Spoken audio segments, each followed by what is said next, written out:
안녕하세요. 오늘은 2026년 6월 9일 화요일 교과 나눔 시간에 오신 여러분들을 진심으로 환영합니다. 이번 주는 2026년도 제2기 하나님과 함께 자라가는 삶에서 제11과 실현입니다. 오늘은 욥의 생애를 통하여서 우리가 이유를 알지 못하는 고난을 당했을 때 그걸 우리가 어떻게 극복해야 될지를 살펴보도록 하겠습니다. 기도드리고 화요일 교과 내용을 살펴보겠습니다. 기도하겠습니다. 하늘에 계신 저희들의 아버지, 욥과 같은 고난을 당할 때에 하나님, 우리가 어떻게 해야 할지 욥기서를 통해서 배우기를 원합니다. 그리고 그것을 우리의 삶에 실천하기를 원합니다. 아버지, 오늘 우리와 함께 하셔서 욥의 이 기별을 잘 이해할 수 있도록 도와주시옵소서. 거룩하신 예수님의 이름으로 기도드렸습니다.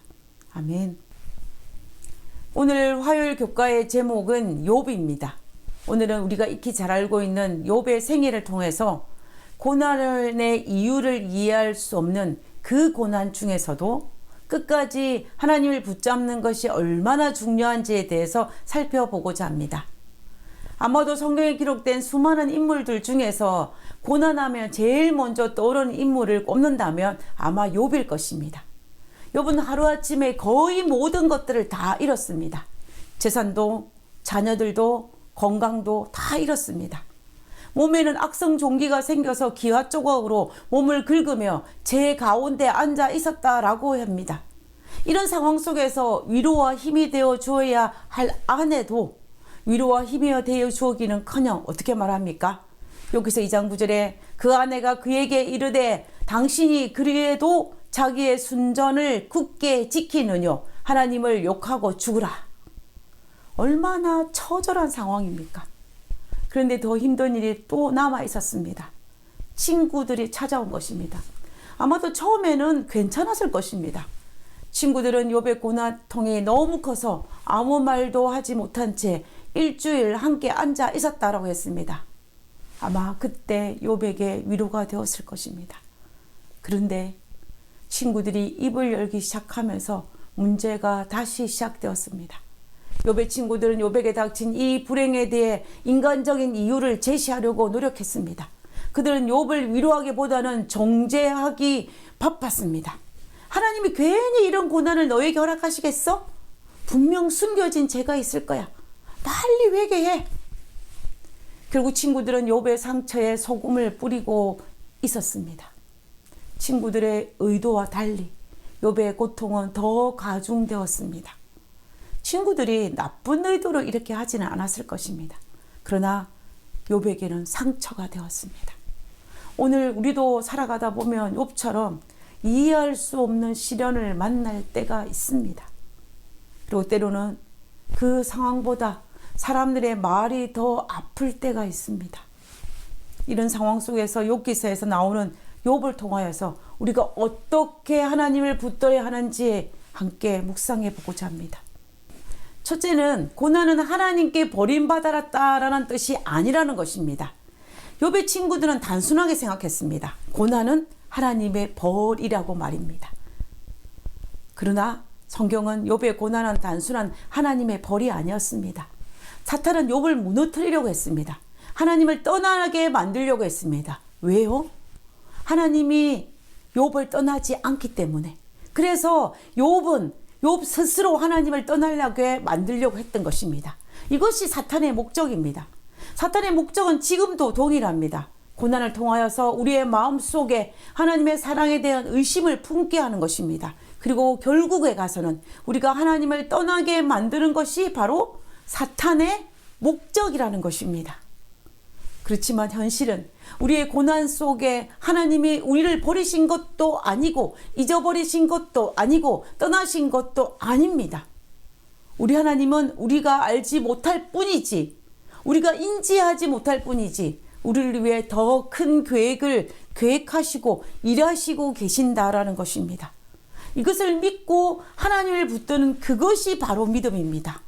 누구처럼 말입니까? 욥처럼 말입니다.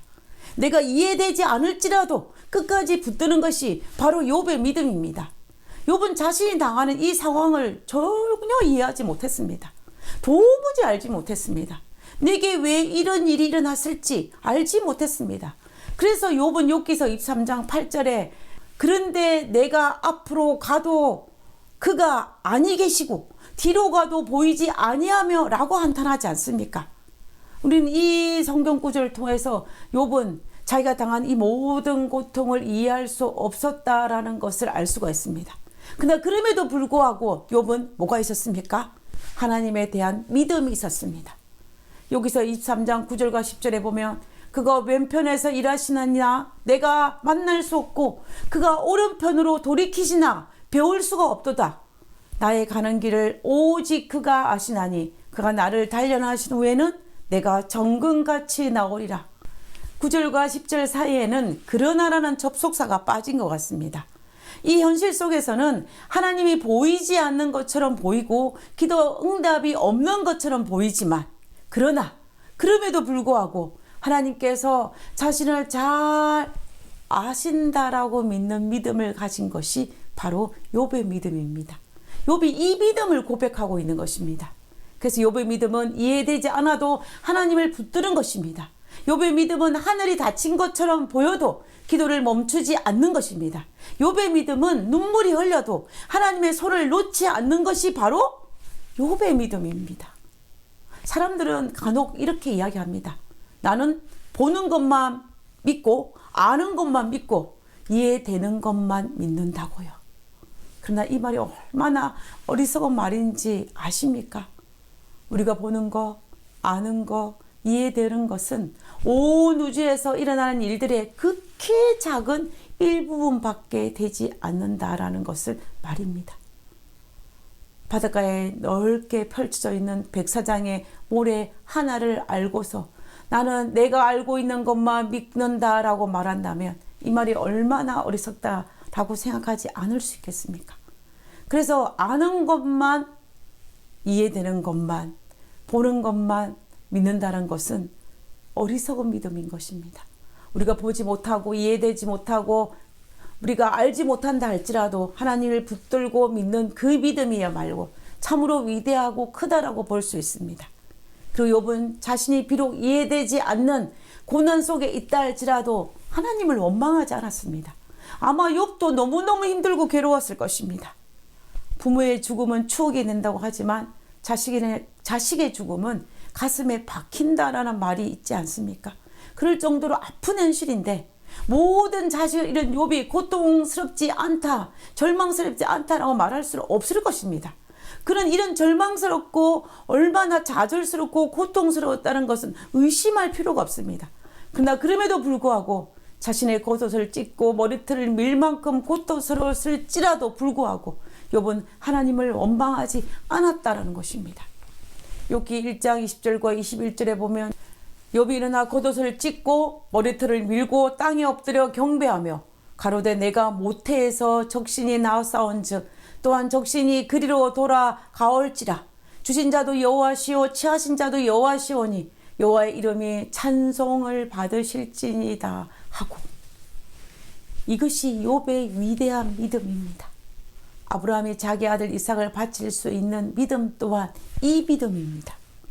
욥은 고통 가운데 있었지만, 자식을 잃은 아픔 속에 허우적거렸지만, 육신의 고통에 밀려왔지만, 그럼에도 불구하고 자신의 고통과 아픔에 매몰되지 아니하고 하나님께 매달릴 수 있는 믿음을 가진 자가 바로 욥입니다. 세상의 모든 사람들은 자신이 닥친 고난 앞에 두 가지 선택의 기로에 서게 됩니다. 첫 번째는 하나님을 원망하는 것입니다. 왜 나입니까? 왜 내게 이런 일이 생겼습니까? 그러나 또 다른 하나는 이해하지 못할지라도, 동의하지 못할지라도 하나님을 믿고 순종하며 하나님께 매달리는 것입니다. 하나님, 저는 이해할 수 없습니다. 그러나 하나님께서 지금도 저를 영광스러운 곳으로 인도하고 있다는 사실을 믿습니다 라고 기도하면서 하나님께 매달리는 것입니다. 욥은 이 두 가지 선택 중에서 두 번째 길을 선택한 믿음의 사람인 것입니다.